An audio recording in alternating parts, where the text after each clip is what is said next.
That's too much.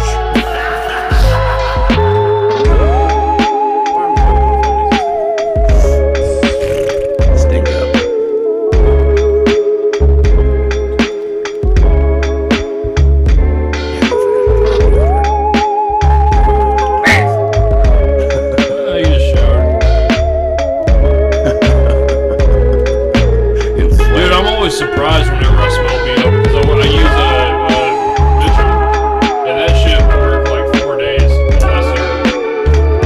Named after Robert Mitchum, the manliest man who's ever lived. Like, I don't fuck with that man. I don't care if I get Parkinson's. You know, what am I trying to do? Like live? How many years did I fucking smoke dope off? Yeah. I welded aluminum yesterday, and probably got a little. Oh, you're screwed. You're screwed. Hey man, I mean, It's all over for you. you eat hot dogs, there's always gonna be a little rat feces in there. A little bit. Yeah, you just gotta. Yeah. God damn it! I really wish we could block that fucker's face. Yeah, seriously, can you like scroll him up so we just don't have to look at him for a minute? until we gotta talk about it. They all have this like same just physical effect on me. Well, as you look in their eyes and you're like, that's a human being, but That's somehow not. A monster as well. Yeah, he's gonna end up in the same place where that fucking guy we know is at, Marion, Illinois, and that's unfortunate because they don't get stabbed as much there. No. Because they have the sex offender program for those people. People. Yeah. Also, something I heard on Purple Monkey dishwasher. is where they talk about non-offending, non-perpetrating pedophiles. Yep. Yeah. People who turn themselves in. No. Well, they just admit just that don't they're- rape children. They don't they're have sex just with children. They're just attracted But to them. that's just no. Well, no. like, I mean, I'm not for them or anything, but I'm gonna get them. I'm just trying to. You know, there is a spectrum. I mean, someone who's attracted to kids but would never ever do anything shouldn't be just because they're attracted by kids. It's fucked up because like the whole history of like homosexual freedom fighters. Fucking these people tried to like throw their fucking hats in with these guys back in the day, and it's like, dude, no. Fuck, and like, so there's, and like to this day, even there's still like a weird fucking stigma, especially of just like people equate the two, and it's a false fucking. Yeah, well, it's just like all trans women are pedophiles. Yeah, just looking for the nearest opportunity to rape a young boy, and they are a higher percentage per capita of sex offenders. Trans? Really? I mean, what's your source on this? Seagoville Federal Correctional Institute. Maybe in Seagoville. Oh no, they do things in I think Seagoville. nationwide, it's that's not the case. But then again, I don't have any. Well, as I've said before, I think your prison perspective is a bit skewed on certain things. Mostly, it's straight men that are. Yeah. That's true. I mean, but that's why they call it the slammer. But per capita, I don't know. Just from what I've seen, I don't know. Definitely mental health issues. Yeah, we're gonna get to some mental health issues next week. I can't wait to see what you think about this one. Oh, really? It deals specifically with schizophrenia. Oh boy. Oh man. Hey everybody. Oh, yeah, we're recording. That's right. Yeah, we got those controversial. You didn't hear the thing I statements. said, did you? We got those controversial statements on there. I don't care. Yeah. No, you said last week. It's like there's a lot of things I think that I won't say, and I was like, don't you think there's maybe a problem with that? Things you think that you wouldn't say out loud. I said no. I'll say out loud to you guys. Yeah, but when the microphone's off. But you wouldn't say out to the public. Well, there are social cues the things you say and all make me that sick. stuff. No, I understand. Yeah. But I mean, my outlook on certain things depends on my emotional state sometimes. So my opinion of things changes on how I feel sometimes. I don't have to. Totally love a random person. Fuck no. To not like I can hate people and still not go up and tell them how much I hate them. I'm capable of that. My ayahuasca shaman said to me one time, "You can love someone without liking them whatsoever." Oh yeah, it's called family. Plus anyone who kind of says, "Hey, let's all get along," we all know what happens to those people. Yeah. You mean wait, Gandhi, Meg Rivers, Malcolm X, Meg Ryan? Wait, no, Rodney. Meg Rodney. Rivers. Why can't I think of his name? Not Rodney Dangerfield. Rodney King. Right. Oh yeah. Why can't we just get along? Yeah, he got a fucking lamppost up his ass. Really? No, well, I mean, he got the shit beat out of him. Figuratively speaking. Yeah. He got he got 4 billy clubs to his back. Stop resisting. Yeah. Boy, he was resisting though, wasn't he? Yeah, wow. Boy, I mean, asking for it. Being black on a Tuesday. Anyways. Delete. This is Kooks Crooks and I Cut Out of Class. I'm your host, Mike Luck, and as always, I'm joined by my co-hosts, Spencer Lowry. And Chris Wells. And today, we're taking a trip to Hollywood via outer space. Or maybe vice versa. You'll see. But first up, as always, we're going to do a little What's Weird this week. Who'd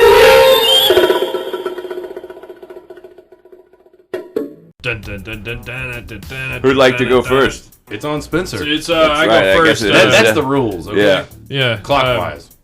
Traditionally, I go first. Okay, here we go off of thesmokinggun.com. This is the latest and greatest. Computer engineer uses an AI model to engineer child porn. And, most people that are savvy to the whole AI and sex thing are not surprised by this. It's just a matter of time, and it's probably been happening for a lot longer than we think. But this fella, this Wisconsin software engineer, he used a text-to-graphic thingamajig, whatever you call it, doohickey. And he used he's a computer engineer, so he used very specific negative commands to make sure that when he engineered these AI sex pictures that they did not show adults. He was really fancy with the legalese when it comes to the prompts that they use in these things to make sure that it was only children. That it was children in S&M bondage gear. Oh my god! Apparently, there's already add-ons. I can smell this guy just looking at his picture. What's his name? I'm gonna look him up in the federal prisoner database. Anderegg. Stephen Anderegg, 42. Sounds Let's see if German. we can.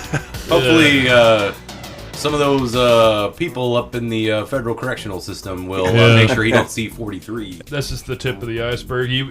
When they busted him, they found lots of chat logs where he was talking to minors, trying to see. He's like, "Hey, do you want to see a picture of someone your own age? Jacking off a dolphin or whatever the hell." What the fuck? And so. Well, you're just bebopping and scatting all I'm over just the place. bebopping and scatting. Sorry, I'm taking a little license with this because this is a fucking asshole. What? We've been looking at this guy's picture on the TV for the last several minutes. I've already developed a narrative. He's an asshole. I'm gonna say I'm again it. Look at that goatee. Anywho, I'm again it. So that's my what's weird. I mean, it's just your general run of the mill pederast. Okay. Well. What I mentioned earlier is that there's I guess I heard someone say an argument for making AI child porn for non-offending pederasts, which I am against. I'm saying this right now. As a deterrent is the argument. As a deterrent, a possible outlet for someone who has these tendencies. I'm 100% against it, and but I used the example earlier. It made me think when I read the story. Methadone don't work for heroin addicts. Yeah, it doesn't. You just you're listening. Yeah, you prolong your fucking Suboxone, Subutex, Methadone. You're just prolonging the addiction. That's all. You're still just switching addicted. one crutch for another. And you know what? Most of the time. Me personally, I know because I did it, and with a bunch of other people. You don't say. Yeah. When you're on those, we're all like drug addicts here. You still do drugs. It's just you don't have to go to the drug dealer. And they're legalized, sanctioned. You can wait till later in the afternoon. Yeah. So, anyways, that's my what's weird this week. Chris, what do you got? I think a few follow-ups from last week. Yes. This is a light touch-up on Chris's Conspiracy Corner. Still developing. This conspiracy is fully developing. Last week I mentioned that the Slovakian prime minister was gunned down in the streets and and I knew that was going to be full-on conspiracy fodder. Like straight up all the way out, and it has. And articles in reputable news things have shown that there were other people involved. Yes, but what makes that extra spicy is that just yesterday, the president of Iran went down in a fucking helicopter. But it wasn't members only jacket. It wasn't. No, I just saw a thing. He retired. He quit. Okay. Peacefully. And too bad. He was a piece of shit. Again, the Slovakian guy, and of course, definitely Iran. I'm gonna say the Jews again, but I will say Israel and Mossad. Yeah. And the CIA. Don't say Jews. It's just too much of a blanket statement. I know, but I'm comparing it to the general conspiracy consensus in some of the places I go. Okay. And it's not the Jews because all right. It's the fucking Mossad. It's Israel and the CIA.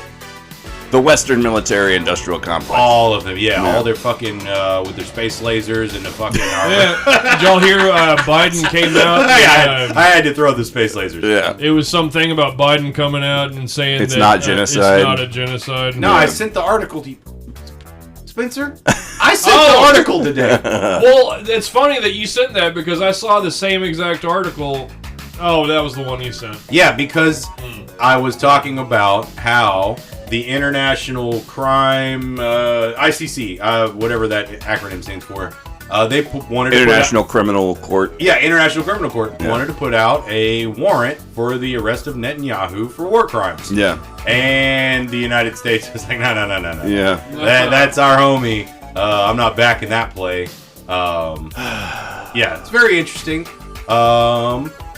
And also in the follow-up, the painting of Prince Charles is still everywhere, and there has been so many Vigo the Carpathian memes. Yeah, I've been seeing those. That one I sent, Scourge of Carpathia. Yeah, the one I sent y'all. There was even a good one with the guy, Janosch. Yeah, Janosch. They had Janosch.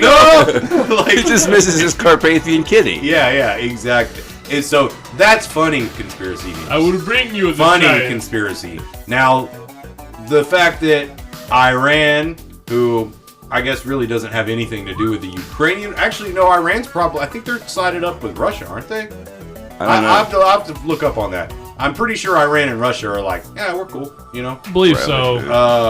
But like Iran and most everywhere else is not, especially with Mossad. They probably call themselves the Axis of Awesome. But how would we relate Mossad as like our CIA? Are they cousins? Are they like cousins?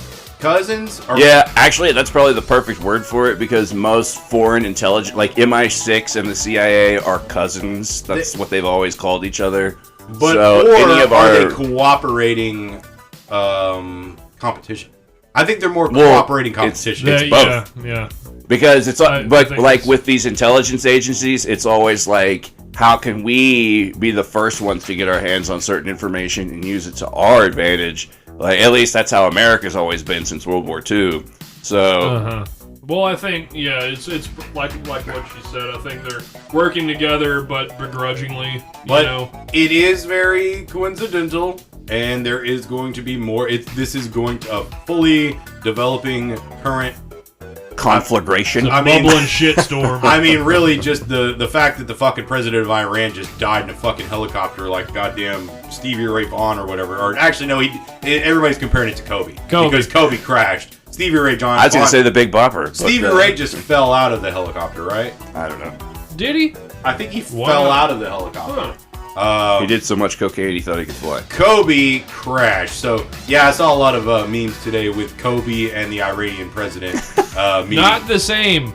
That'd be weird if like an Israeli rocket launcher just like hit that helicopter and the guy who shot it was like, Kobe! Yeah. Well, there is a lot of...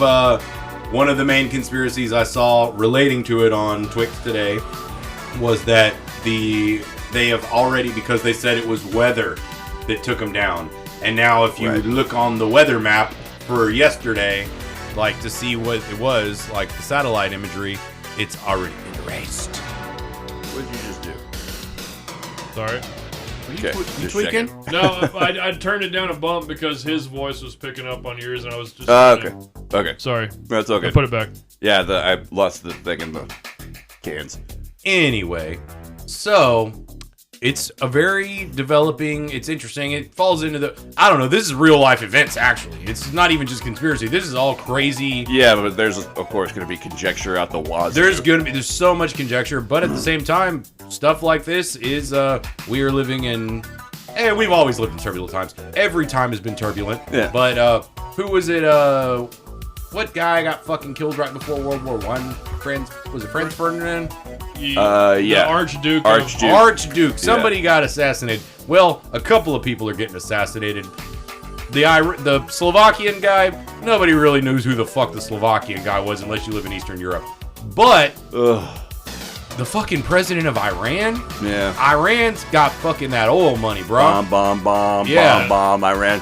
Oh, boy. Yeah, they, so fucking planet is doomed. And, of course, with the current situation in the Middle East with all that stuff, and Iran backing all that, so it's going to be a very interesting time because I didn't even finish going into it because this is all today that I picked most of this up at.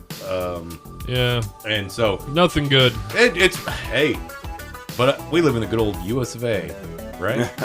Yeah, Eat a cheeseburger. Don't worry about it.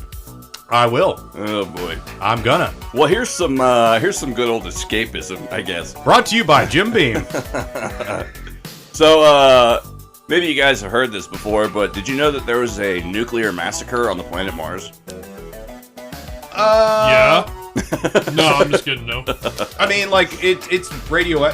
There's space radiation, right? Yeah. This is not exactly a news story. Yeah. But I'm pulling it out of the woodwork because this is going to kind of play into some stuff we'll be talking about down the road. But there is evidence of nuclear warfare having taken place on the planet Mars. And I've heard that. They know this because there are elements that are only present after an act of large-scale nuclear fusion or fission. This includes elements such as xenon, krypton, all the newer shit that is made. The melted sand that turns into glass. Yeah, shit like that. And are there no ways for that to happen naturally in space? Because I know there's a lot of fucking radiation there. Nope. These are elements that are specifically found after post-splitting the atom that only show up after a nuclear explosion. Interesting. So they think even on a planet without a heliosphere? Didn't it originally have one? It did originally. Yeah, that's the overarching theory is because when Oppenheimer and the Manhattan Project, when they first were like theorizing like what was going to happen when they blew up the first atomic bomb, they were like, this could like burn up our entire fucking atmosphere, and they're like, oh well, let's keep doing what we're doing, and fucking we got lucky. In the name of science, it'll be all right. So and this fat ass military budget, Yeah, and it's also strange. I didn't know this till earlier listening to our main source for today. Apparently Roswell was one of the few bases with a fucking nuclear weapon. Yeah. And I never knew that. I never knew that at the time that the crash supposedly happened, nobody knew that they had a nuclear weapon there. And this is supposedly what sort of set off more fucking alarms because the whole ongoing saga of UFOs tampering with nuclear armed stations and things like that. Tampering. Bases. They're tampering, yeah. It's like they can pick up on the signal. Yeah. But yeah, it's they got an intergalactic Geiger counter, I guess. I don't fucking know. Well, I mean, if you want to get into like weird pseudo mystical kind of stuff about it, yeah, there's the whole you have the whole like hold on, hear me out. You have the whole idea of microcosm versus macrocosm, like, you know, as above so below. So when you split an atom, like, there are people who contend that the UFOs didn't really show up till after nuclear explosions, like majorly show up all over the fucking place, and that there was maybe some kind of subatomic realm to another dimension, what have you.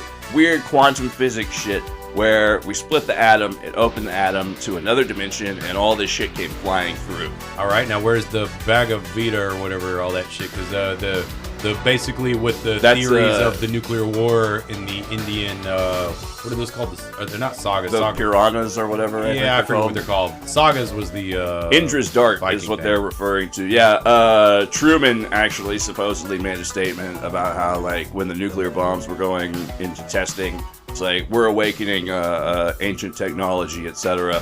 Hairy ass Truman. Yeah. But, yeah, Google says the evidence suggests that Mars was the locale of a planetary nuclear massacre, with the Acidalia device being the largest. I think that's an area. Quaid, get your ass to Mars. Approximately 80 meters radius. The patterns concentrated thorium and radioactive potassium suggest a massive explosion, such as the explosive disassembly of a large nuclear reactor, producing a global debris pattern.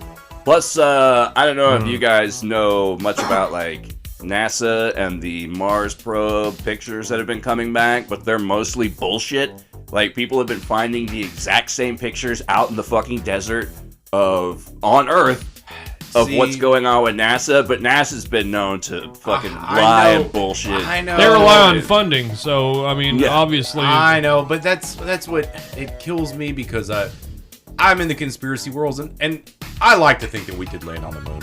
You know? Oh, yeah. I like to think we did. I would say we did. I like to think that, but in the conspiracy... Because NASA, why you gotta be discrediting yourself like that? You're fucking making yourself susceptible to all this fucking dumb bullshit. And flat earthers! Fucking flat earthers, you were just giving them ammunition, and you ruined my life. Flat Earth is a psyop. But it's meant to make all other conspiracies, like legitimate conspiracies, it's an idiot look fucking stupid. But I think there's sort of a world where the whole Stanley Kubrick fucking film, the moon landing, and NASA landing on the moon both happen. I think it's that Kennedy kind of put us on a timetable when he, like, made his proclamation that we will go to the moon because it's hot, or whatever he said. Because it's there. Yeah. So... he kind of set us on a timetable against the Rux'S, so maybe Kubrick did film this shit in a soundstage just to, like, put it out and say, like, okay, we got it done, and then we still went. But then you can get into all kinds of, like, secret space program shit, too. Like, we may have... I went to the moon. We have breakaway civilizations and shit like that. We went to the moon! So, yeah. But... that will play into some stuff that we'll come into in the next few episodes. We're going to get into some heavy ultra-terrestrial shit down the road. Ultra-terrestrial. Ultra-magnetic terrestrials. But that is what's weird this week. Weird all the time, man. It's fucking weird, man.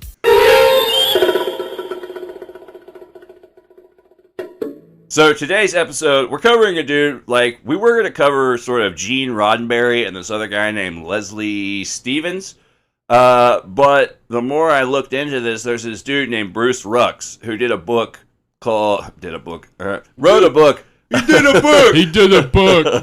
He wrote a book called Hollywood versus the Aliens that kind of covers all the shit we're going to talk about. That sounds today. like a bad B movie, but that's like that's the sort of contention behind it. He gained some traction with that particular book. Yeah. Yeah. I didn't get to finish the 5-hour interview, and you couldn't get us the book. I couldn't find it. It had a very small print run, apparently. The guy said you could get it on Amazon.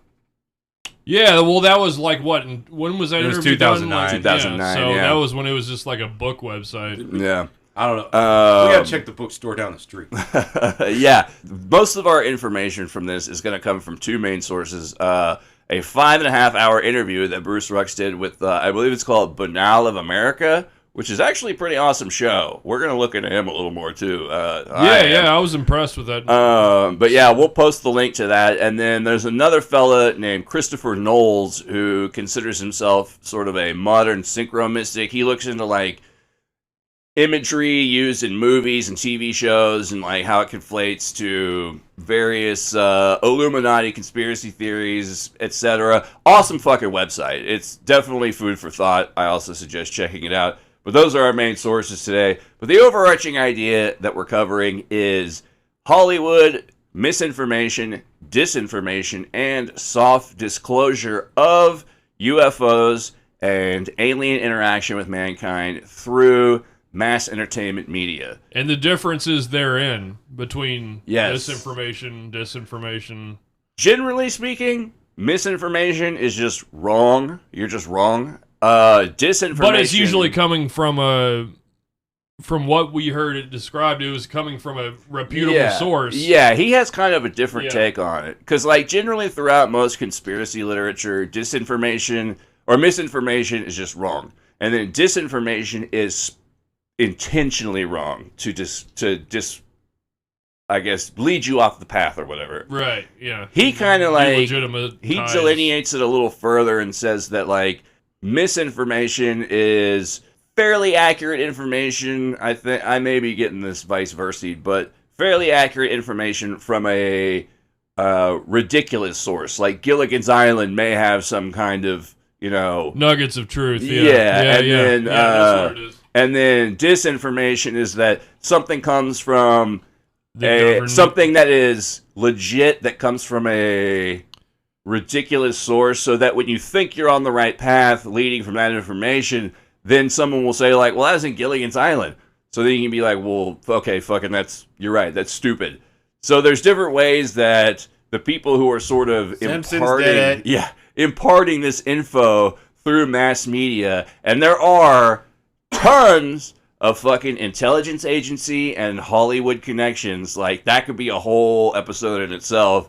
We don't even have to, I don't think we really need to argue that case, because it's pretty self-evident that Hollywood and the government have been in bed together since fucking jump. Yeah, from the get-go. I liked Hollywood. He mentioned in the part I did get to catch, he was talking about they produced all the pro-Russian stuff in World War II, but as soon as the war was over, godless commies. Yeah. Isn't that some? Yeah. So he kind of goes into a little bit of the history, and some of this stuff is pretty fascinating. And I got into a little bit more of this on like side research, but the sort of pre-Roswell crash UFO history, there's a big one that has been sort of coming into the news a lot more lately, at least with like Grush and the fucking UAP hearings and stuff, that there was a retrieval in Italy in 1933 under Mussolini, which is where we supposedly got our first hands on it. A spicy meatball from outer space. No, like that's where we got our hands on our first bit of alien technology and non-human biologics, allegedly. Oh, the Italians, huh? Yeah. They didn't make them into sausage? Sausage? Yeah, I don't say, and all of this leading up, like we said, this interview took place in 2009. So we're going to try and like cover some of the stuff that's taken place since then, like media-wise, and then up to the UAP hearings, if we have enough time to cover all that. Yeah, because fucking, it's like, why? That's what gets me about the UAP shit, because it's like, why now? Why? And not that anything came of it, Well, no, it was a big fat nothing burger. But also to relate it to everything else in current society, Hollywood is used to manipulate by the government. Oh yeah, for sure. Propaganda. I mean, not to not definitely not pro Trump or nothing, but you got all the fucking Hollywood people that are like, fucking limousine liberals. Limousine liberals, exactly. Fucking anti-gun because they got bodyguards, Yeah. Or they could just get a gun fucking anyway. Yeah, they don't live in shitty neighborhoods. Yeah. All that stuff, it is the fucking famous are used they're just butt puppets for the government. Yeah, and as far as like connections to intelligence agencies go, holy shit.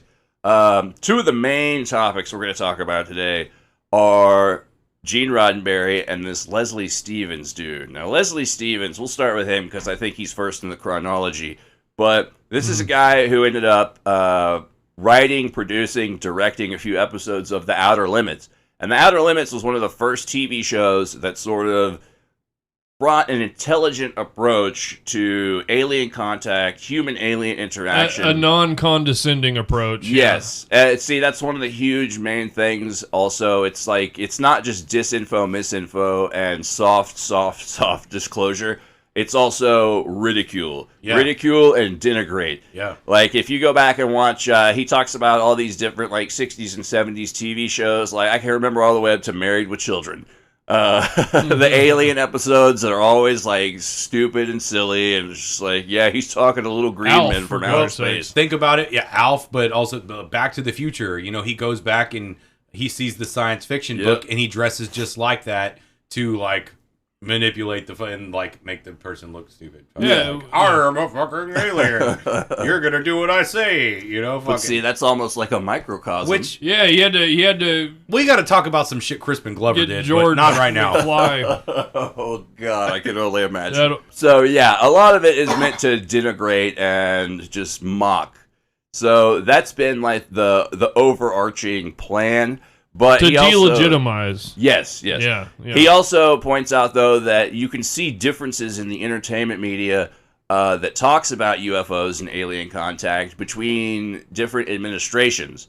So when you have a Democrat in the White House, a Democratic administration, you see more entertainment that's put out geared to make people think about things, not necessarily inform them or make them any smarter on it, but get them talking about it. See, I thought that part was real interesting because when he was talking about that from that time, that was when it was Dixie Democrats. Yeah. The Democrats were different. The flip-flop It was the hadn't flip-floppy happened yet. thing. So, like, I was, like, a little confused on that, but I mean, I guess some of their ideals kind of hung in, but at the same time, it was a flip-floppy. Yeah. I think that was like right after World War II. No, that was after the 60s. Was it really? Fucking Dixie Democrats. Oh, yeah, because LBJ. Fucking- Yeah. LBJ. Yeah, and then when the Republicans are in house, then you see more, it's a threat or just outright mocking of the idea. There are exceptions, but he kind of equates this to various factions in Hollywood who are trying to get different I'm ideas going to keep an across. eye on that now. Like, I want to look at every, like, any alien movie or whatever that came out in the last, let's say, 80 years. There has been and see who was in charge at that time. Yeah, it's like when Armageddon came out, and then there was like two other movies that were all about an asteroid coming. Yeah. But that's what I kept noticing is that there's like a pattern of, it's like whatever the sci-fi story of the year, Right. And like 3 movie houses will produce similar movies about the same thing. Yeah, like there was like 2 volcano movies that came out around the same time. Yeah. Shit like that. Natural disaster movies. X-Files made it through all kinds of administrations. That's true. They had, I believe it was 8 seasons in their first run. Started with Clinton. And, Clinton, Bush, fucking... I do remember kind of a shift in storyline when Bush came into the White House because they started talking about super soldiers more and shit like that. So I kind of remember that. It's been so long since I've seen a lot of X-Files. But also, I got to look up all the campy ones, the really campy, which weren't all to the alien agenda. Yeah. There were some alien agenda ones, but it was just all like they were campy and fun and silly. I have to look up Mars Attacks. Who was in administration in I think it was 96-ish, 95, 96. Clinton. He was most of the 90s. So that was when it got silly. Yeah. Yeah. And it's not a hard and fast rule, like he says. And he doesn't have anything to back this up. Although he does point out there are certain people in the entertainment industry who have quite the intelligence community fucking pedigree. Roger goddamn Corman was a surprise to me. Legendary. I looked into it, and he's got a pretty solid military background. Refresh my memory. Who's Roger Corman?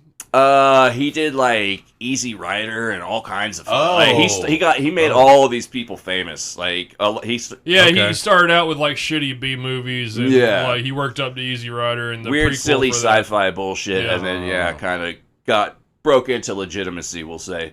Yeah. That guy's seen some shit. But yeah. Oh yeah. Leslie Stevens. Listen to Gilbert Gottfried's podcast. They talk about Roger. Oh Corman yeah, a lot. dude. Fucking old Hollywood. Jesus. The only time I ever felt, there's some evil around here. Looking down on the Hollywood Hills. Yeah, this dude Leslie Stevens, he is the father of a 3-star admiral, also named Leslie Stevens. Leslie Stevens the fourth. I looked into this guy a little bit too. Like we said, he's the guy who wrote, produced, and directed a few episodes of The Outer Limits. Also, though, and I don't think the dude mentioned this, Bruce Rux'S in the commentary he did in the interview, but this Leslie Stevens dude wrote this book called Est, which was like a huge influence on the New Age movement. He didn't mention that. Yeah, and it's all about like a new race of people, quote unquote, who are like electronically savvy and they're like post-literate and all this weird shit. And apparently, post-literate? When there's no need for words anymore.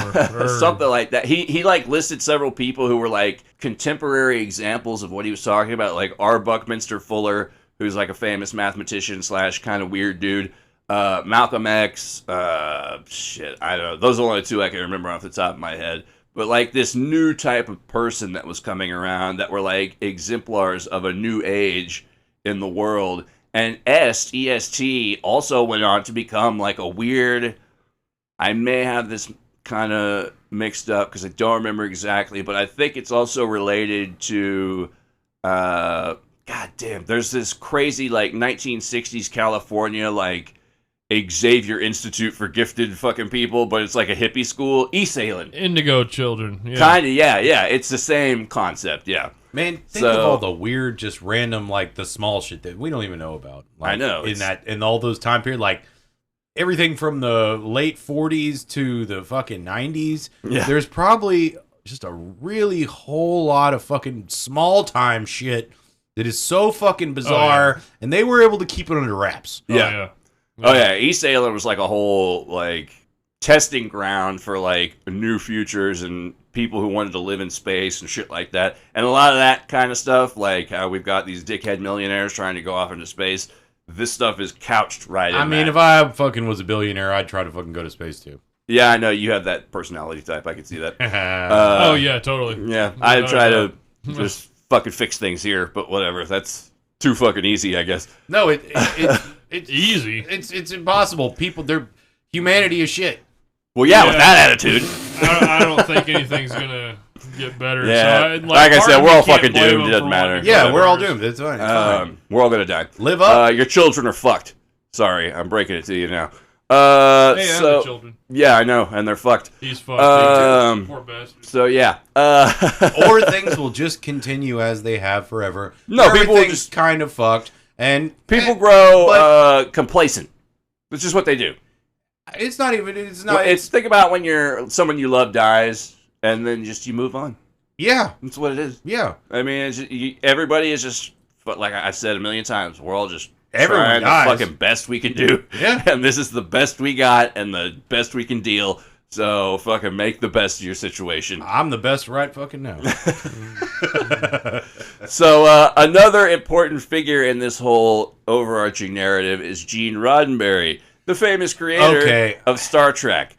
And he got most of his inspiration for Star Trek, especially Star Trek The Next Generation, behind a little group called the Nine, who we've mentioned before, who were essentially channeled, disembodied intelligences who claim to have been the 9 chief gods of the Egyptian pantheon. Mediums is what he said. Yep. But it's dumb. It's stupid. It's stupid. It's hard. No, I'm talking. Anytime you use any trance mediums or channeling, no, I'm not talking about that. I just wanted to say I didn't look hard enough. But does anybody point out that his name is a euphemism for dick and balls? Roddenberry. Oh, I'm sure. I'm sure a British person has. Yeah. Okay. Roddenberry. I never caught that. Yeah. Okay. And I was a big TNG fan back in the day. I never. My dad would let me stay up late and watch it with Grundle? Yeah. Oh, I remember. Yeah, that came on. The Next Generation. Yeah. Yeah. No. I liked a little bit of Next Generation. My dad, when I was grounded from TV, he would let me come in and watch. That was kind of fucking Next Gen with him because he late knew at I didn't love it, but I would watch it. Talk about Bones. What's her name? Oh yeah. I can't remember the name. His advisor, the female advisor, the psychic lady, the curly hair. Oh, yeah, Dina Troy or whatever. Troy. Diana Troy. Yeah. Oh boy, that's Bones. No. Oh, okay. Oh, Bones was a Bones. Okay, I get what you're saying. Yeah. Yeah. I'm thinking of the stupid. There's some boning. I mean, they're out there in the middle of nowhere. Yeah, of course. Well, you're in space. Wharf. Yeah. Still got humanly needs. Meet me in the sick bay in 5 minutes, eh? Man, you'd have to fucking hose down that holodeck if I had one of those. That's all I'm saying. Boy. So yeah, Gene Roddenberry is already like a pretty like kind of hip with the dude as far as weird spaced out concepts. Like he introduced America to like weird Gnostic themes in the pilot of the first season of Star Trek.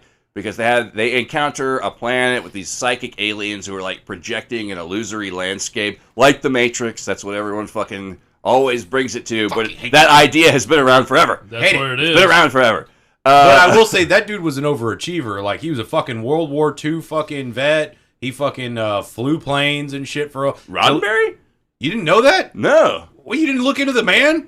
I didn't know he was a World War II guy. I thought he just came for money. And no, he was a World War II I looked vet. more into that Leslie Stevens He was a pilot, and then he flew for airlines, and then he crashed one time and dragged fucking people from the plane. Holy shit! Like 15 people died. A lot were permanently injured, but and then he retired from flying planes, and then. Well, that was in World War II, or that was just as no, a this private is after pilot? World War II. Okay. He flew as a successful pilot in World War II, and then he was a commercial pilot, and then crashed a plane because he was flying, I believe it was from like New York to Johannesburg. He was flying the longest possible flights that you could fly in like the aviation industry, and he ended up crashing a plane at some point and then retired. Damn, I didn't even look into his military credentials because I was looking at all the 9 stuff and how fucking kooky it was. I like to know about the people in general and see what else they did. Yeah. Well, I want to know what this motherfucker do to make a living every fucking day. That's what I want to know most of the time. Because like when I hear about all these people with accomplishments, I'm like, damn, how did they fucking pay rent? Because that's my fucking deal every fucking day. Is how am I going to pay rent? I could probably be doing all kinds of shit, but I'm busy paying rent. You know? You feel me? I know. Yeah, firsthand. That's how we associate everything. Bring it down to the ground. Okay, I lost track of the name of the person who was doing the channeling that he heard about the 9 from. Do you know that? It was like Maria something. Maria Schlavitz. I can't remember. Not Orsic. Schneebly? No. No, it wasn't Schneebly. Psychic Phyllis Schlemmer recorded in her 1993 book, The Only Planet of Choice, channelings with a mysterious advanced group calling themselves the 9. I know that he got involved with Lab 9, and Lab 9 was basically the organization built around the 9 as a sort of proto-X-Files, as Bruce Rux'S puts it, a sort of looking into things like Uri Geller, and once again, the name Andrija Puharich comes up. If you don't know about him, look into him because he's a fucking interesting character. He's Uncle Sam's favorite paranormal investigator, basically, back in the day. I do know that the 9, there were 9 human counterparts, basically, to these Egyptian gods, the Ennead, or whatever they were called. I know that Michael Payne and Ruth Forbes Payne were members of the 9.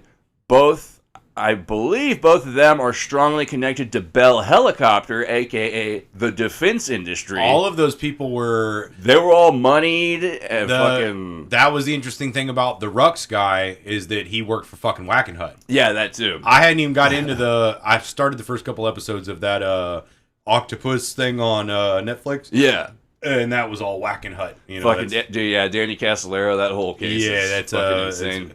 But it's very interesting the connections all these fucking people had. Like, yeah, all these dudes like fought in World War II together. Yeah. So like it's not even like hey, do me a favor. It was like they were all just friends, and they all kind of had the same mentality, it sounds like. But you're also tied in with the high-end people, military-industrial complex, here's scientists of all sorts who are hired by the military-industrial complex. Speaking of scientists, this brings me to another interesting point. This is not a new idea, but Rux'S makes some pretty interesting points towards it. Greys being robots. Now, this has been an idea that's been bandied about quite a bit. It's been kicked around. Yeah, but he brings up some pretty fucking interesting points. their biology makes no sense. No one's ever seen them breathe. No one ever talks about them breathing. Mm-hmm. Their eyes are so big that were they to have, if they're going off of the physiology of arms, legs, head, like Spherical a human, eyeball. yeah, their eyes would take up more space than there'd be for brain. Yeah. So they'd have to be some kind of visor thing.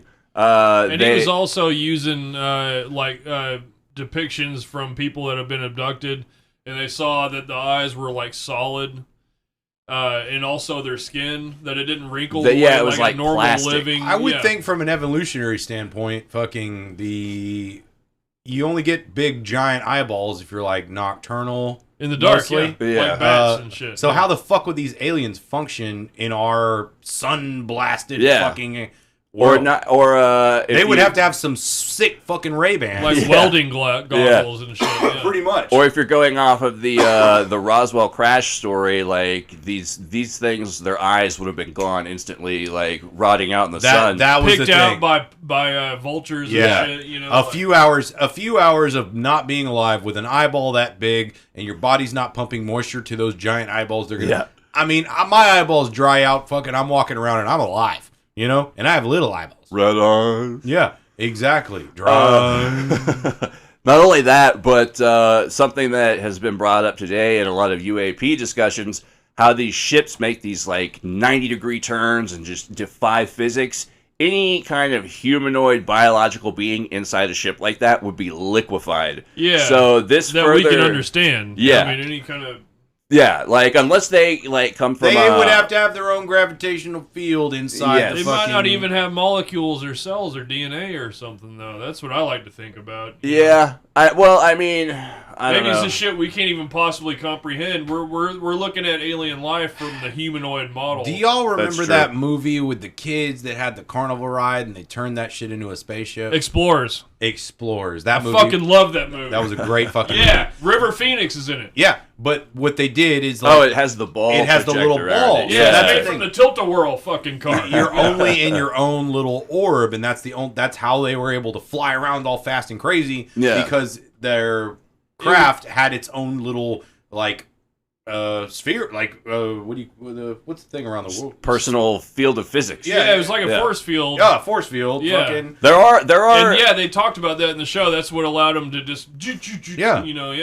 Yeah. I'm not like the most hep That was a cat great movie. on science and physics, but I have heard of things like localized physics fields where basically you just wander into an area. It's like how we have on Earth various places where like magnetic anomalies, you can like lean like just standing there. You know what I'm saying? Like there are certain areas where physics just work differently, and supposedly according to some proposed UAP or UFO propulsion systems, that these things can create their own like localized physics gravity fields. drives. So yeah, stuff like that could be.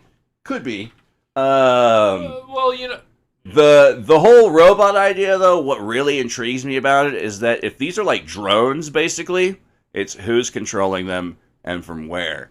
That's what really fucking interested me. Yeah, like, and you hear a lot in like UFO abduction literature about when people are taken by Greys up into the ships, there's always like a boss overseer who's not a Grey. There's always like a mantis or like a tall white or a Nordic that is sort of overseeing these things.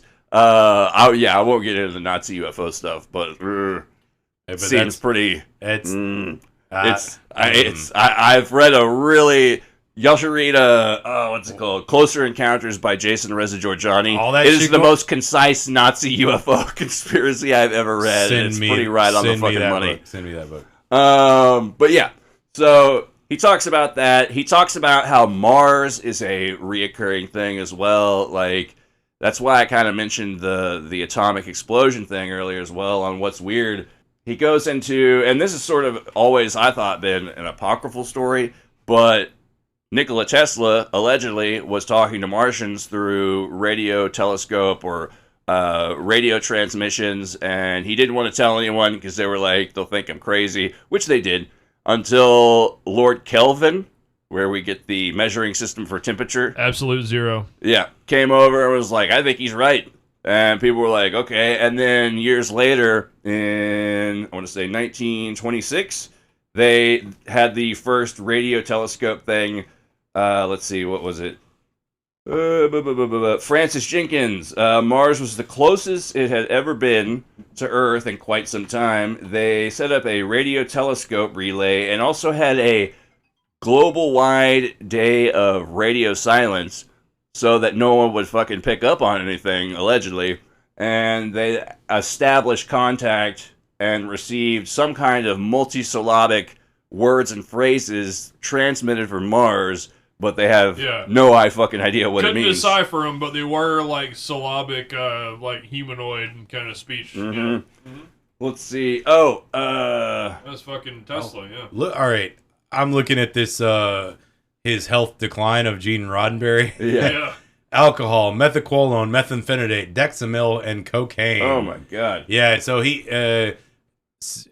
dude, liked to party. Yeah. We got it's Quaalude. Methaqualone is Quaaludes. Methamphetamine is Ritalin. Yep.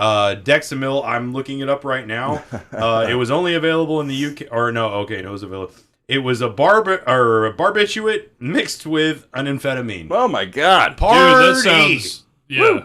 Wow. Wow. Hey, I'd be seeing goddamn fucking Captain Kirk doing all kinds of dumb shit if I was on that party. Begging green ladies and whatnot. One more bit on the robot aliens or robot greys thing. He talks about Majestic 12, which is predominantly bullshit, and I've heard this as well. That's his conjecture, and I've heard that conjecture as well. But he solidifies this claim by pointing out that only one biologist was brought on to the Majestic 12 Council, and the Majestic 12 people were... There wasn't really a Majestic 12, but there were consulting scientists brought in, and this sort of is backed up by papers issued by the Robertson Panel, which was a CIA intelligence gathering sort of thing. It was like, how are we going to basically disseminate or control the release of information about UFOs, which also... This plays back to something I mentioned before a long time ago, but the War of the Worlds broadcast by Orson Welles. Mm-hmm. There's a lot of people who say that this was funded as a sort of social experiment to see how people would react, and we failed miserably. Now, you fumble. The whole thing with the not biologist, like they only had one biologist. And several computer scientists. Which leads me to believe they already knew that a biological entity could not travel through space that fucking far. Yeah. That you can only... they sent the guys for the job. Yeah, you only... Essentially, the Greys were a drone, and they sent the fucking drones out to go fucking do reconnaissance. What's a better field officer than something that doesn't need food, water? Oh, yeah. And there's all the talk about how, like, the Greys move like Nazis. They move in, like, lockstep and shit like that. Nazis were humans. Yeah, but, you know...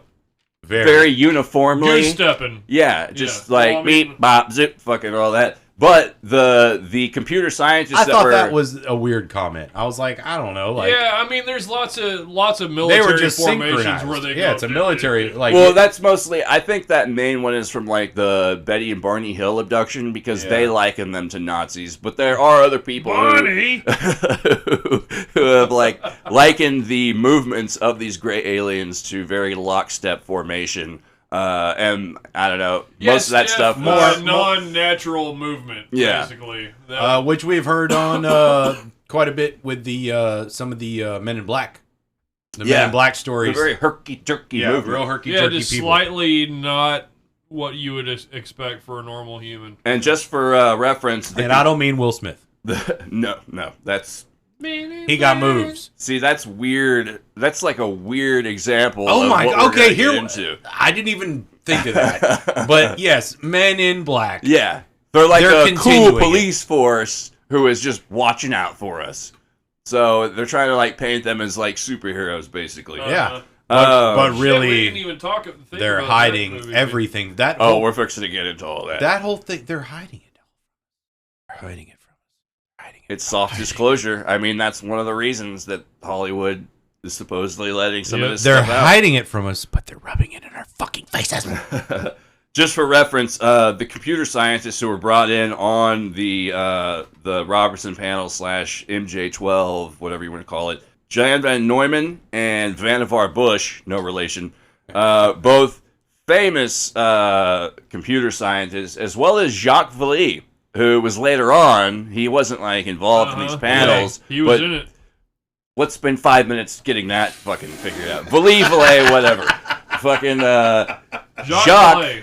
Jacques Vallée, or Vallée, is a computer scientist. He's probably, in my opinion, one of the most cogent fucking, like, knows what he's talking about. He was a disciple of... Well studied. Who's the fucking Van Dyke guy from Project Blue Book?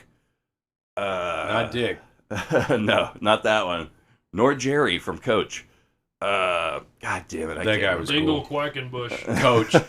Way to cut off like all our viewers under 40. Now on DVD. Yeah, y'all go watch Coach, okay? He also, Bruce Rux also brings up the MK Ultra angle, and that his contention on MK Ultra is that the whole reason MK Ultra was started is because the aliens are practicing mind control, and there are pretty easy to track down like notes and journalistic sources for people who were embedded CIA journalists, and when they first came out saying like the Russians and the Chinese and the Koreans are practicing mind control, I think it was like, it's not Ling Chi, that's like Death of a Thousand Cuts. There was a name that was supposedly created where we get the term brainwashing. It meant like cleansing of the mind, and it comes from a Chinese thing that was made up by an embedded CIA journalist, and these people weren't doing any of that. Okay, so on the since the Greys are possibly robots, it's not mind control. They're doing sonic warfare. They're using things that fuck with our minds. They're frequencies. They're machines. Yeah. That's another thing I forgot.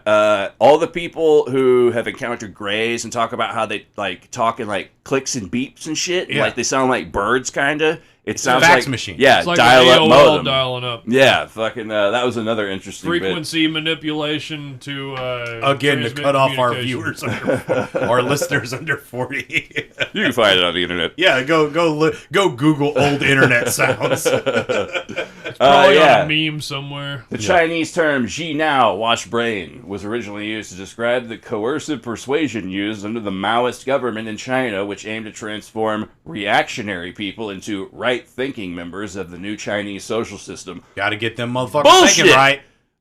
Bullshit. Apparently, this was all propaganda that was started by the U.S. because the U.S. I don't know how true this is, but I would not put it past China and Russia and Korea at the time to fucking be practicing stuff like this. But that's a whole other side of the Cold War that's just weird and fucked up. Just the budget of a nation, we could come up with some dumb shit to do with it. Mm-hmm. And hire just the top scientists. An endless black budget, fucking accountable to no one. Yeah, think about all these fucking intellectuals, especially these days, where you have all these college graduates that can't really do shit. Yeah. You know, like, but they're smart as fuck. I know how to make an app. Yeah, but they can't really function. But you could just, if I were a government, I could hire these people to do all the fucking sickest, dirty, and they'd be like, yes, sir, master, sir, I will do. You need me to bust up a chaperone? No, I need you to come up with a mind control device. Boo Radley. And it's, you know what, and I think the reason because all these like ineffectual college graduates that we have them that you speak of is because the corporate world has gotten so like watered down and bullshitty. It's all like social media marketing. There's more people than there is jobs. Yeah, it's all nothing bullshit that amounts to nothing, and people aren't making things anymore. At least not in America. Manufacturing. Manufacturing bullshit. So, he talks about MK Ultra becoming instituted largely in part due to aliens practicing mind control, which, if you look at a lot of the alien abduction literature, people are, abducted all throughout their lives, and supposedly, they have their memories wiped. They're primed for some kind of event or a mission that they're supposed to do that they're unaware of. That whole concept comes up repeatedly. And then there's an extra interesting tidbit that he mentions that JFK, who was good buddies with Frank Sinatra, said, Yeah. Frank, you gotta finance this movie, The Manchurian Candidate. It's gotta be made. Frank Sinatra fucking put up the money to get it made. And, you know, for those who don't know, the movie is about a brainwashed assassin who is out to kill the fucking president. And then lo and behold, I believe it was less than fucking 2 years later, the president is murdered. I give that JFK impression 2 thumbs up. That was good. Thank you. I like that. I gotta do more drugs to get my job better. There was also an episode of Outer Limits that they were going to release like the same week that JFK was assassinated. Yep. And they chose not to because it dealt with... Yeah, they also had to push back the release of The Manchurian Candidate as well. Yeah. Because they were like, oh shit, this is... Well, yeah, people aren't going to go to the theater. Everybody's sad. I mean, I feel like now... You want to go see that new movie about them killing the president? Well, after and that's... JFK, which is like one of the most famous and most well-beloved presidents in American history. Yeah, ain't that fucked up? The only one that, like, a lot of people...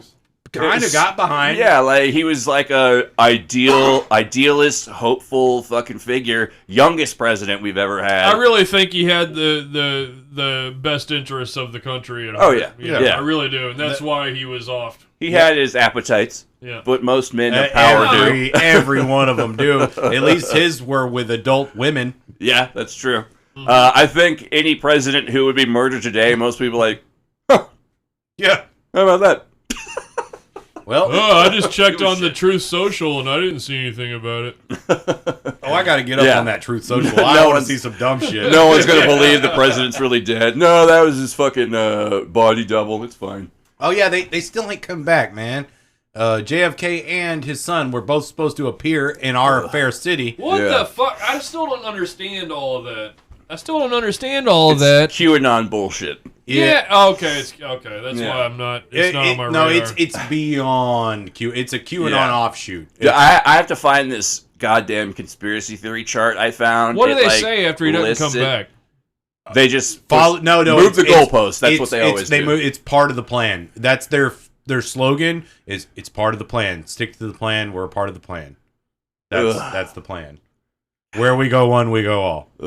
Yeah. Jesus, here, try the cool. Okay, and I thought, look, all right, I see a lot of memes about how the left can't meme on my right-wing things, and I started following an anti-QAnon page today. Yeah. Oh, boy. Yo, the left can't meme for shit, bro. That shit sucked. Like, it was late. Like, they're like...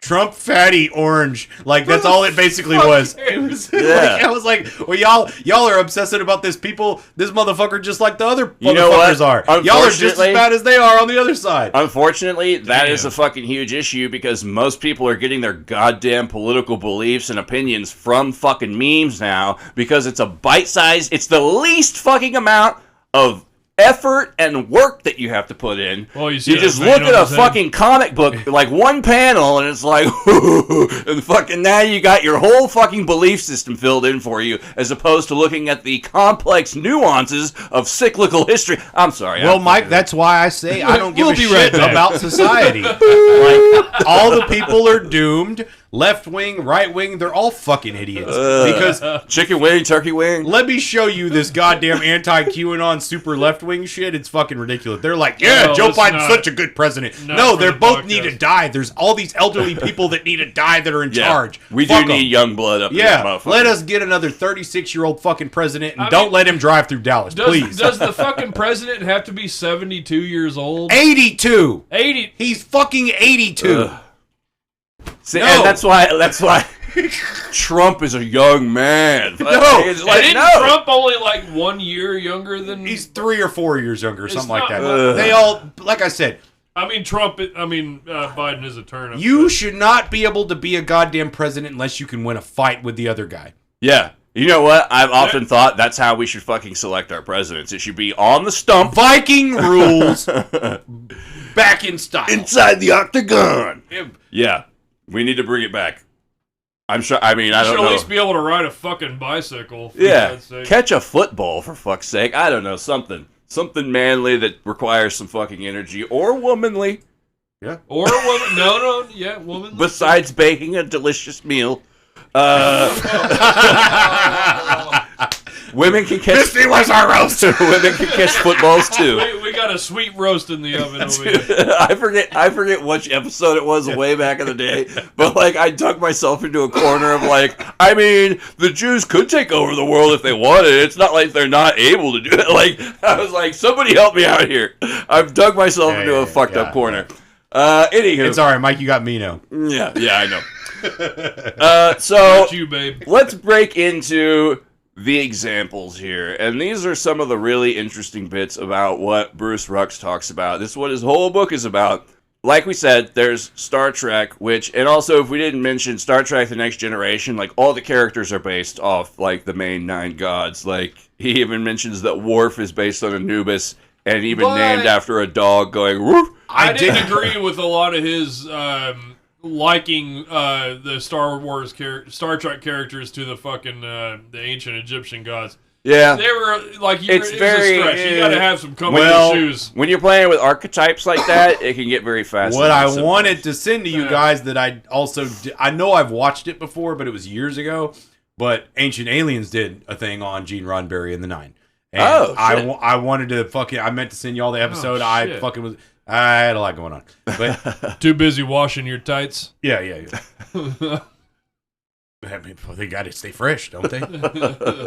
You are fresh. But They you go know, watch I I mean, mean, a lot of things, but they can't call you unfresh. as silly and stupid as Ancient Aliens is, you know, fucking, it's entertaining, but also there's little grains of truth they throw in there, and just again, is that part of the control? Ancient Aliens, Yeah, it can all be part of it. who's got what CIA fucking contact? Does the History Channel fucking, are they getting fucking told from? Well, I used to work with a guy at FedEx, of all places, who's actually an author now. He wrote a book about local Dallas-Fort Worth, like, supernatural encrypted shit, which will come into play down the road. Damn if it's the same guy, I think it is. He was a cool guy. But he would talk about how Ancient Aliens is going to become, like, the biggest, probably, competitor to Christianity as an overarching belief system in our country. They mix them all together. Well, yeah, but it's like a rewriting or a reconsideration of the supernatural nature. Like this isn't a god, a big bearded man. It's these advanced beings from outer space. It's the same thing that Christianity did with the pagans. They mixed the pagan stuff in with the fucking Christianity. which makes you think it's intentional. Yeah, it could be. It could be, or it could just be the natural progression of fucking humanity and their stupid brains. Religion is such a sociological control mechanism that, I mean, you know, these narratives change. This is just a narrative change for, like, the scientific age we live in. I still am firm in my belief that Christianity, any kind of Abrahamic religion, was only adopted, and it was the only reason it spread through Europe. True. Is because the elites did it. Yeah, because the kings did it, and they also realized because when they believe in all these multiple gods, they got all this different shit. When they got one fucking god that is dictated by the man in the throne to the man in the cape. What do they have? The hat, the cape, the big hat, the big cape. There's a goofy sombrero. Hat guaranteed. There's always going to be a fucking stupid fucking hat. Plus, if you're royalty, then not only are you divinely mandated by said powers, but according to some legends and theories, you also might have some of that in your bloodline back in the past.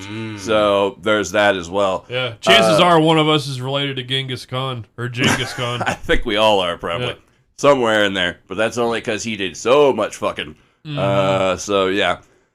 See the movie True Romance and reference the Dennis Hopper Christopher Walken scene. I love that scene. It's fucking hilarious. Yeah. You're a cantaloupe. Christopher Walken is the least, like, whatever. That's another one. Communion. Also, that's a fucking weird connection I fucking totally forgot about. But apparently Whitley Strieber has all kinds of, and Bruce Rux'S didn't really go into this. He talked about Whitley Strieber a little bit.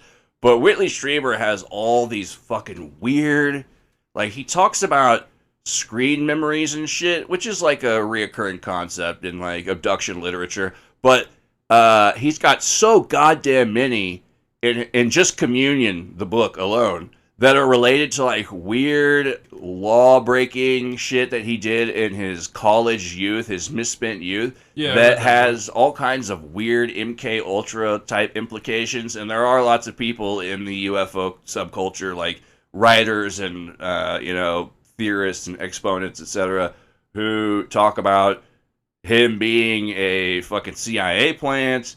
And we know that happens. Fucking Richard Doty is the perfect example, that dickhead. And who's another one? Rosemary Ellen Guillory or something like that.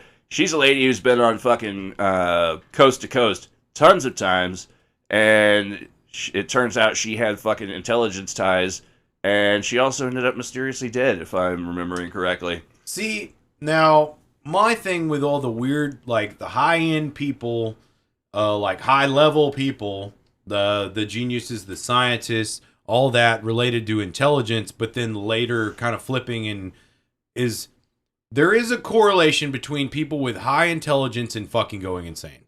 Yeah. So it's a fine line. There is a fine fucking line there. So every time I like hear about that, that's what I think of, is because all these high intelligence people, again, there's to relate to last week's asshole, the Schnobel, whatever. There's a former FBI head, that guy, Ted Gunderson. Yes, Ted fucking Gunderson. Went down the same road. He's like exposing the satanic fucking bull. It's like this dude was hot. He was a fucking head of the fucking FBI. Yeah. But then he went on to do. I don't know if he was the head, but he was high up. No, he was like the SAC or whatever, special agent. Like the mid shaft. Yeah. He fucking was up there. But like that's the thing. But there are a lot of these people that are highly intelligent. At least you like functional in their career until they're not. Yeah. Well, see, and a lot of that, I think, is also just fucking, they're secretly just cynical dickheads, and they just want to make money, and they know that they can sell books, because there's an audience out there that wants to hear that shit and wants to believe it. I can do that. And same thing with UFOs, man. Fucking, like, there's so many people who are pushing agendas. Like, it's weird to hear the people inside the UFO culture talk about each other, especially how, like, so many people thought Bill Cooper was a total fucking asshole and that he was a fucking inside man, or it just everybody. But they can't fucking get their shit together. Same thing with Alex Jones. Fucking. Yeah. Well, Bill Cooper hated Alex Jones. He said he was fucking. Oh, yeah. You know what? Opposition. I would love to see that fucking fight. Yeah. Well, Bill Cooper only had one leg. Yeah. But he can take off his fake one and beat Alex Jones with it. But hey, Bill Cooper got it how he lived in the parlance of fucking the fucking times. Yeah. Because he went down shooting it out with the fucking sheriffs in an AK. Yeah. Live by the crazy sovereign citizen. I'm gonna die by the crazy sovereign citizen. Yeah. Yeah. So let's get into some examples of what Bruce Rux'S is talking about. We'll start, I guess, basically around like the 1950s Eisenhower era. I like Ike. Everybody liked Ike. He was the military hero. And this was around the time that you only saw a few serious movies come out about UFOs before everything got ridiculous. Back when we had presidents that like served the fucking country like from the ground up. Weren't just fucking Ivy League fucking pampered money shitheads who their fucking parents sent them to fucking college. I like Ike.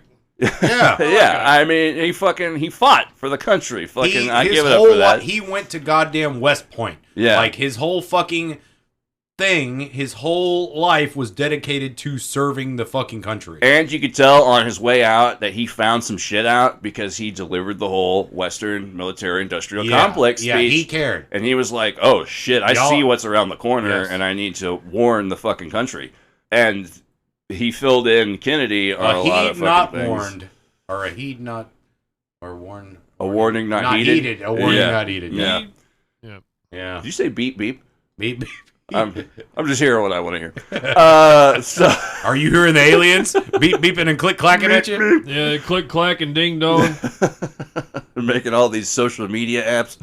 So the main like popular movies that were like serious ones that he talks about were The Thing from Outer Space, which was remade by John Carpenter. John Carpenter, yes, The Thing.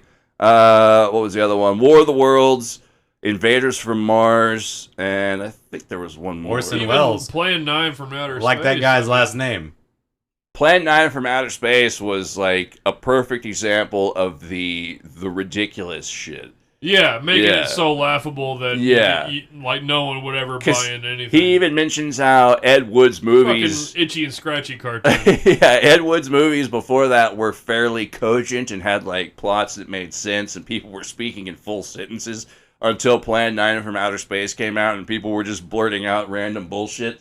We found a lot of suspicious things out in that cemetery. Then again, didn't find anything to base a fact or suspicion on. I? A fiend? I am a soldier of our planet. I? A fiend? Even when Clay was alive, he couldn't run fast enough to catch me. The saucers are up there, and the cemetery's out there. But I'll be locked up in there. Inspector Clay's dead. Murdered. And somebody's responsible. Future events such as these will affect you in the future. What do you think will be the next obstacle the Earth people will put in our way? Well, as long as they can think, we'll have our problems. All right, so yeah, you have those major movies that came out that were like the first serious takes on ufology, and then from that point on, like E.T. Well, we'll get there. That's like The Day the Earth Stood Still. Yeah, that was the other one. Yeah, those were all the things that were, and The Outer Limits. These were like thoughtful takes, thought-provoking on ufology, contact. And what's weird about most of the Outer Limits stuff, also I find, is that the aliens were usually already here, which is something that plays into some stuff we'll talk about later down the road. But I mean, I've been getting into ultra-terrestrials. It's fucking crazy. But anyways, if you want to go with Schnobel and they were demons that were living in a cave already. Yeah. Well, okay. There's this dude. Because the Bible didn't say there's no such thing as gray aliens. They didn't say there ain't. But they didn't rule it out either. Schneeblen. There's actually this dude who's like blown up in the UFO culture world lately. His name's Nathaniel Gillis, who started out as a demonologist. Oh. But I've heard the name. I didn't know that he... Yeah. Is he on Ancient Aliens? I don't think so. I don't know. I think that guy's been on Ancient Aliens. I've listened to some of his talks, but he's basically going into John Keel, Jacques Vallée territory about this is some kind of intelligence that's been with us since humanity started. Feasible. It steps into the role of our belief system. So like demons, fairies, jinn, like it, and there's always a reproductive angle. Antarctica. What about it? There's some shit we're... What not about it? Like, it ties into all this shit so much. Like, if the aliens were actually here, the fact that you can't really travel there without, like, super permission. Yeah. Like, and that all... North Pole, too. All the Arctic and when that Antarctic. shit melts, they're going to find and some not shit. all the countries, but only the important, powerful countries have, like, control OPEC of people. it. Yeah, well, but it's not really even... I mean, I guess there's oil there, but I think there's something else. Yeah, I mean... They're going to find some Tartaria shit down there for sure. Yeah, Antarctica and the bottoms of the oceans. Those, you know, these are the places where... Yeah, they found certain, settlements that have been completely submerged in the ocean. Yeah. And that's just the tip of the iceberg. That Yonaguni monument if off you were the a coast space of Japan, creature, the closest thing to your atmosphere might be in Antarctica or under the bottom of the ocean. Mm-hmm. And these UAPs, I mean, they're talking about how they're transmedium. They can go from air to water. USOs. Unidentified submersible objects. Oh, yeah. We'll get into that shit But down when the they road jump from the sometime, water too. to the sky, then it's both. That's transmedium. Yeah. Okay. Holy shit. So, we go from Eisenhower to JFK. JFK, like we said, Manchurian candidate. That's a big one. And that's when The Outer Limits came out. As Spencer mentioned, he was killed on JFK was killed the third or fourth, maybe a little later. Yeah, they had to rearrange some things. But from there, we get into Nixon. We go from LBJ and then, they kind of jump around a bit, but the bigger examples, like the next one we get to is Carter. And Carter was an avowed, UFO Peanut witness. farmer. Yeah, he said he saw him and his buddies saw Georgia.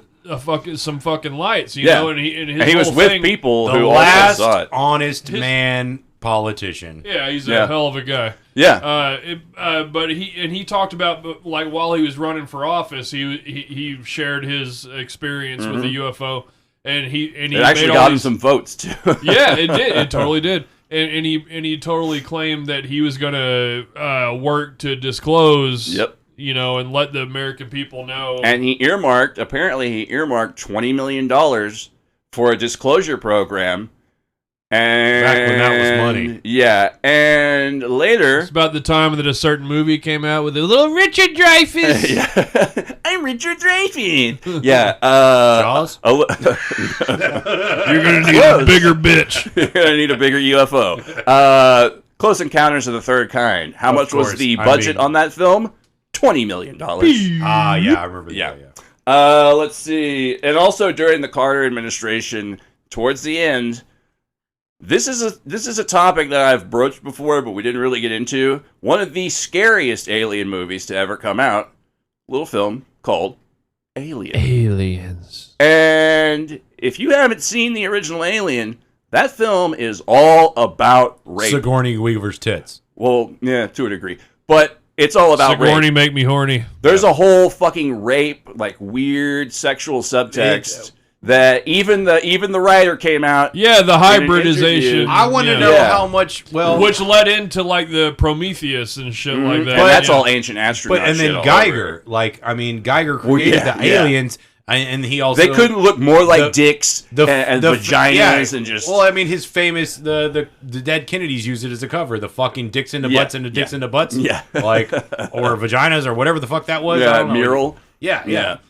Yeah, what's his name? Joe Dante. Biden? No, the guy Goddamn Joe Biden. The guy who wrote the original screenplay, like he was interviewed and he was like, I wanted to make people uncomfortable. What makes people uncomfortable? Sex, especially sexual assault. And I was aiming it specifically at men. That's why there's all these phallic symbols. I wanted people to cross their legs while they watch this movie. And if you take that into account, with the constant reproductive angle of alien abduction scenarios. Yeah, just, there's a lot of Freudian shit going on there that's just rife for fucking somebody smarter at that shit than us to fucking look at and unpack. But at the same time, from the aliens' point, that's the thing. Like, that's the sign. The first thing a scientist does is understand the reproductive of a creature. That's one of them. Yeah. Like, that's really like... Yeah, like when they catalog butterflies, they study how they fucking fuck and how they shit. If it was a bigger thing, you're going to, hey, let me get some of its DNA. Yeah, let me extract some of that goop. Yeah. It's kind of like a let me tickle that prostate a little bit. Human colonial kind of... It's kind of a human colonial... and picture of how, like, if we were the aliens, this is how we would do it. Yeah, but it's like these aliens are definitely colonialism does come into play, like as a larger reoccurring theme as well. Yeah, like and then X-Files. Yeah, you get into the whole idea of these being like different density creatures. Like if you want to verge into ultra-terrestrial shit a little bit, like they exist on a different vibrational frequency, whatever you want to call it. So they're less dense or more dense. Yeah. So they have to merge with a physical being like ourselves to sort of persist in our realm, however you want to put it. The whole hybridization thing, like just real quick, I don't really put too much stock into that. Why not? Well, because say this alien is like strong enough to come through fucking wormholes and black holes and white holes, all the way over to here. Why is their genetic stock so weak that they have to recreate? They have to procreate with other beings? Like, instant theory. Like, why is it not just total dominance? They're not coming in. They're sending the robot Greys. They're using their DNA they're sending their eggs Harvester of sorrow with the fucking or their sperms with the robot Greys. The robot Greys come here, harvest, and the robots are just drones. All they're doing is the functions that for the they're probably from a planet where they're all weak and gangly from the gravity and shit. They Low never gravity, built muscles. yeah. Like we have muscles and shit. We're fucking got muscles and brawn. We're the Eiffel Tower. Brawny fucking Americans, and that's why it comes mostly to America. I found this thing online that was like, that's why they hadn't gotten us yet. And South America, they go to South America. We have acid in our bellies, and we create biological fucking like hazardous agents to other life forms, poop, and things like that. So like as a life form, like the humans are pretty fucking like, we're sturdy. We can put up with a lot of fucking like damage. Like, yeah, you can fucking inflict a lot of damage on a human being. But these aliens are probably like more on the intellectual blob sphere. Yeah, we're disembodied like intelligence. Yeah, that's what I'm. They're just a brain with some goop, and like we're actually sturdy. And if you mixed us with them, you would probably. That's fucking interesting. You would probably make a really fucking badass fucking creature if you had space eugenics. They got to get that strong human DNA. Here comes the controversial statement. Never mind. I'm going to leave the eugenics alone. But hey, there's a little something to it. I mean, it's proper breeding. Like you pick the people that should be bred or the creatures that should be bred. Of course, that goes wrong, and you create pugs. And fucking, that's fucking completely wrong because those things are fucking just tortured little creatures that can't breathe. And then you got your incels, yeah. But well, they're not breeding for a reason. It's probably a good thing. But that's the thing. Like you got these fucking intelligent things that don't have a body, and then you got these mildly intelligent things that got a body, and you put the two together. Body. Yeah. The Spencer the Body Lowry. That's how you signed my yearbook. But you create these things like that. Really would create the ultimate best of both worlds. Best of both worlds, ideally. That's a good point. Or you could end up with the fucking thing that has teeth growing out the side of its fucking head. Yeah, the kill me, please. No Quaid. Yeah, goddamn Quato from fucking Total Recall. Like, so I mean, I understand it. Like that is the thing. It's space eugenics, and I will space eugenics. I mean, look, there is pros and cons of eugenics. There's good guys on either side of the argument. There really is. There really is. Unpopular opinion. There really fucking is. There really is. I mean, there is something to thinking about. Hey, look, man, this guy. Some people shouldn't be able to have 30 fucking kids. It's dude, like the Doug Stanhope joke about, incentive-based eugenics. Like, if you get your balls cut off, we'll give you these NASCAR tickets. Yeah. Like, I never won nothing in my life. Take one in the fanny, save money on a nanny. Well, I mean, it's just. I mean, fuck you pick one that's, hey, this guy's prone to fucking goddamn heart disease. Yeah, let's not fucking, let's rule him out. Well, it's the whole history too of these people are alcoholics. Let's not let them. Yeah, but then it could get it. There is a fine line. That's the thing. Yeah. You can step. That's where transhumanism is starting to come into play. Like jagged fine line. Yeah. This whole conversation that Rux'S had in this interview for our source, like we said, it was in 2009. And I've noticed a bigger shift from alien shit to transhumanist shit in all of our popular sci-fi. Yeah, and there's huge, sort of... there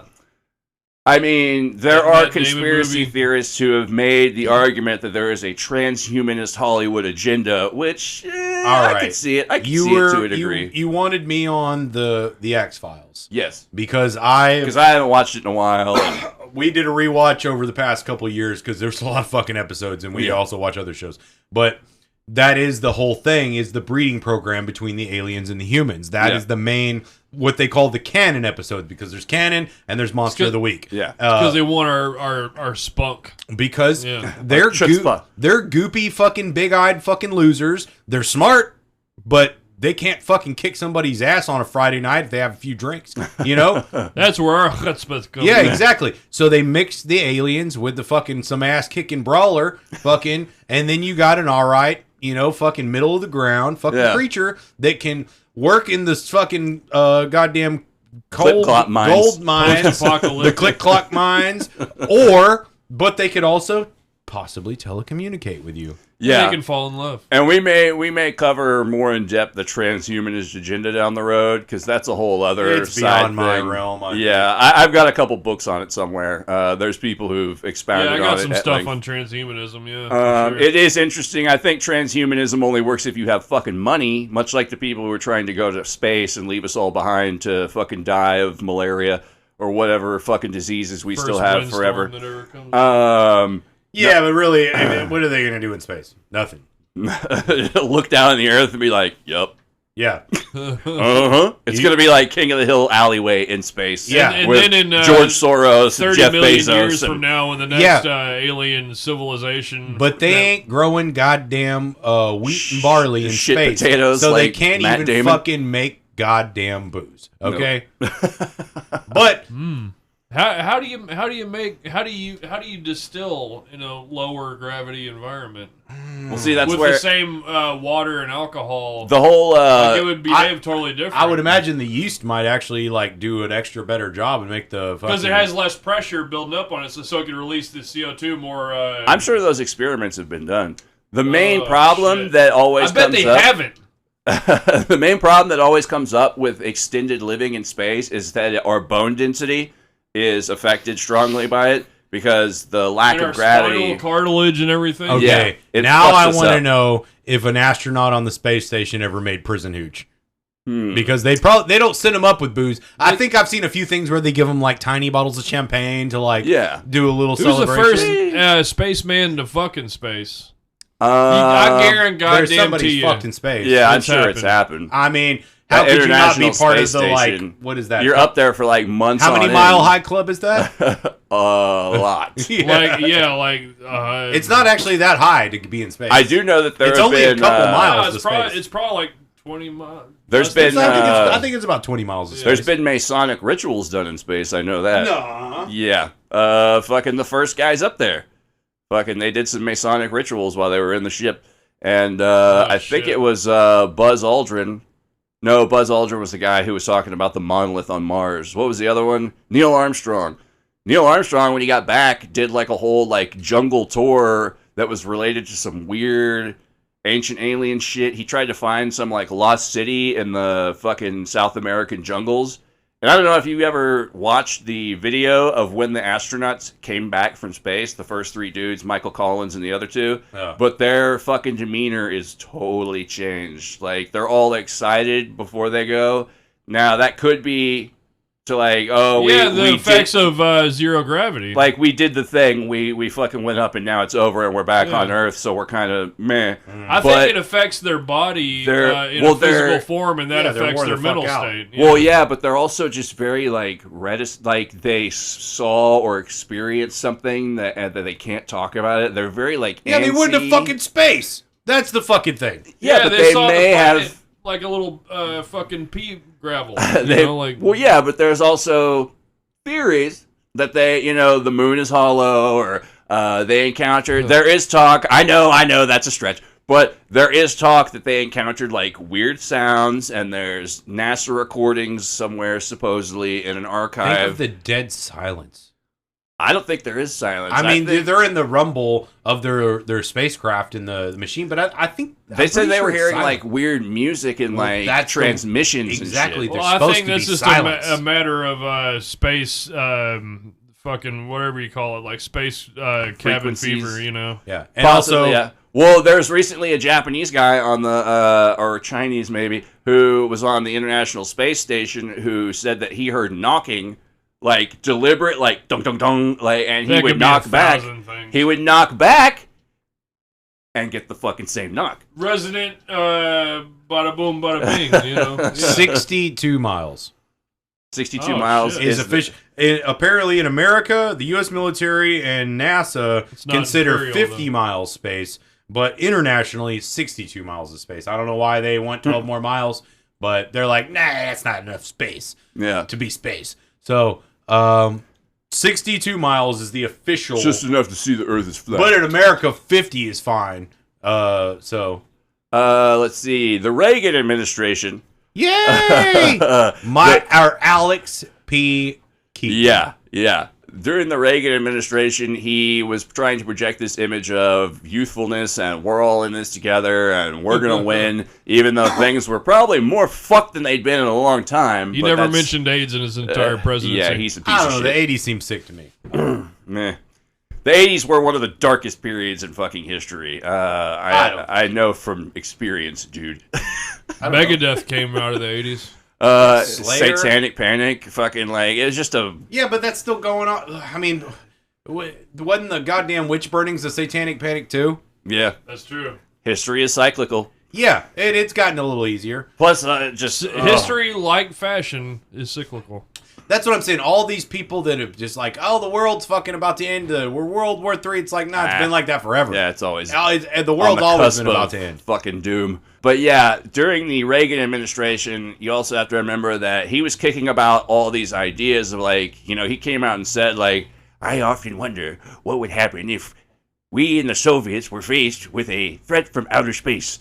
And they even talked to the Soviets and they're like, we didn't talk about that, but that is okay. That's a weird idea, sure, but whatever. Reagan was fucking That's half a pretty senile. solid accent. Thank you. I'm working on him. I'm working on it. But the Soviets would have said that in a more sarcastic way because they were totally on that shit. Yeah. The Soviets were. Oh yeah. And we sent up all these probes to Mars and the Moon, and we've lost almost 90% of them too in that era. So there's all these unanswered questions about what the fuck happened to these probes, especially the Mars probes. And there's allegedly a NASA photo taken by one of the probes that right before it went offline, there's a picture of what looks to be a projectile being aimed right at the fucking probe, and it took a picture of it before it fucking just scrambled out. I haven't seen that one. Yeah. Phobos 2 or something like that. Because the moons of Mars, Phobos and Deimos. Fucking interesting. For ours, but you? It's the Greek god of fear. Oh. Yeah, because Mars is the god of war. Not the alien Fubu. No. Oh. Morris bias. Yeah, there's an alternate acronym, but I'm not going to go into it. So, yeah, V. That was the big alien show during Reagan's administration, and that was just basically like, oh, here come the reptilians to fucking eat our children. They're in disguise. Don't trust anyone. No child left behind. Yeah, but allegedly it was also like a World War II sort of send up a parody of it as well. And that also occurred during the, I want to say the General Electric Marconi conspiracy that occurred all throughout the UK in the 1980s when scientists were disappearing left and right. And then you get into the 90s with Clinton and, like we mentioned, the X-Files. I'm surprised they didn't go into Twin Peaks at all, which is odd. You were mentioning, I've never actually watched Twin Peaks. My Really? milieu. Yeah, I've never watched it. I haven't watched the reboot, but I hear the reboot is worth watching. It closes the door on a lot of stuff. Yeah. But Twin Peaks goes more into the occult angle of like it's the more ultra-terrestrial, like these are like entities that can be conjured up through ritual and things like that, which has some merit to it. Just not been a fan of David Lynch. I don't know.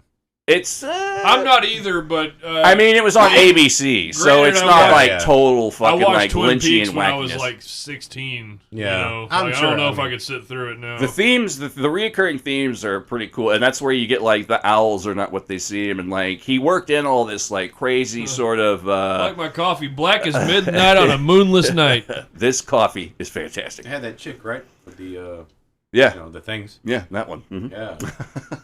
Yeah. Austin Powers lady. Austin Powers? Yeah, she was in one of the Austin Powers movies. Heather Graham. No. Heather Graham wasn't in Twin Peaks. Yes, she was. Jennifer Connelly. Wasn't she in that? No. Was it Jennifer Connelly? Heather Graham, no fucking way. Yeah, she was in Twin Peaks. No. She dated Dale. You're so full of shit. Your eyes are brown. You podcast son of a for this. bitch. Right. God damn it. Fuck you. Cast of Twin Peaks. I know what I'm talking about, dude. It was It's Heather Jennifer Connelly, Graham. wasn't it? I remember. I've never even watched this shit. No, the other, the main lady was like, my friend died. Fuck. She was on Twin Peaks? Yeah. She's got some Twin Peaks.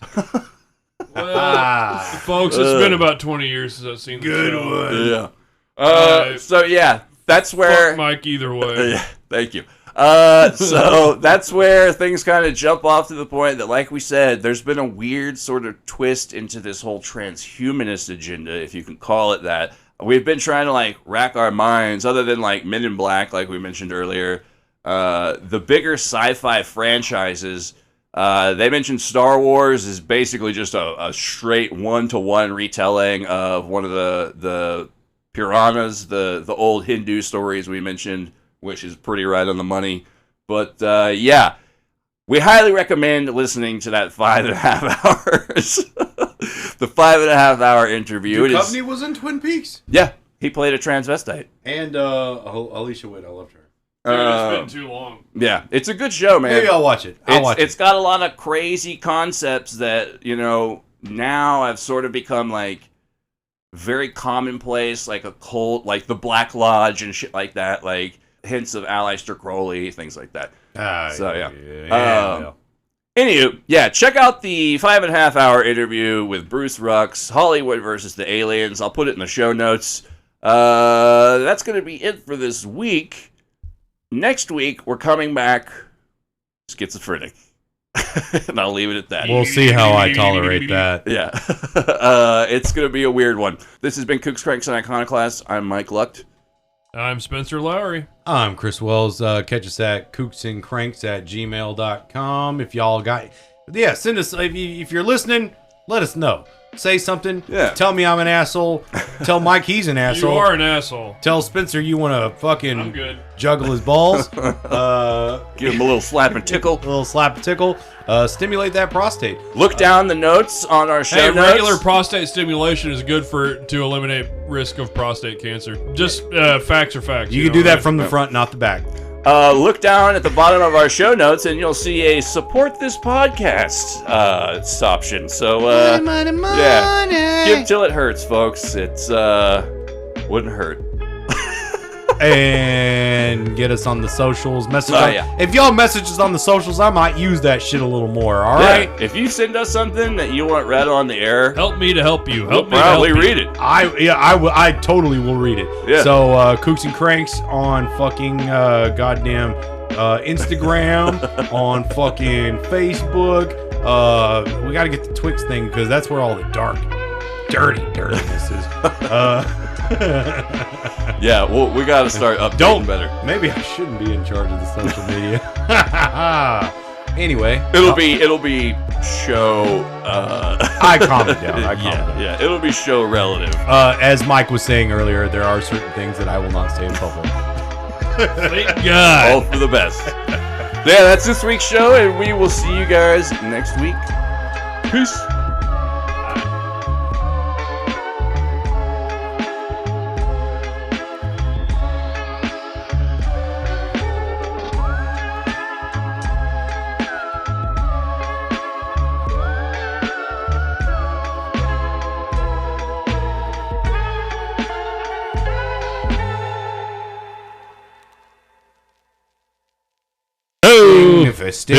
Turn me up. Wait, if I don't clip right, we're both turned up all the way. Just crank down. I said fisting. Oh, but your ears perked up. Get out of here.